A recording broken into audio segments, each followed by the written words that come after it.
ભરૂચના ward number 2 માં કોંગ્રેસમાં મેન્ડેટને લઈને ભારે હાઈ ડ્રામા સર્જાયો। એક જ વોર્ડમાંથી 6 ઉમેદવારોએ ફોર્મ ભર્યા છે, જેમાં કુતુબુદ્દીન પટેલ અને પૂર્વ કોર્પોરેટરે સામસામે પાર્ટીના અધિકૃત મેન્ડેટ હોવાનો દાવો કરતા વિવાદ વકર્યો।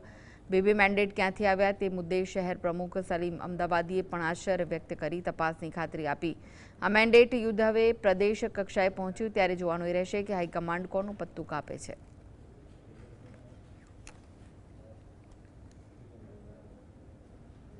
તો આ વિસ્તારના આગેવાનોએ પ્રમુખોએ ભેગા થઈ ને નક્કી કર્યું કે ભાઈ આ વખતે તો પ્રશ્ન હોય તો આપણે નો રિપીટ થિયરી તરીકે જતા રહીએ તો આ વિવાદ નભી જાય। એ લોકોએ લેટરમાં રાઇટિંગમાં અમને આપ્યા બાદ એ બાબતનો નિર્ણય લેવાયેલો છે। હાલમાં પણ જે મેન્ડેટ બાબતની વાત છે તો 4ની જગ્યાએ 6 ફોર્મ ભરાયા છે વોર્ડ નંબર 2 માં। એ બાબતે આપનું શું કહેવું? એ બનાવ બહુ દુઃખદ બનાવ છે।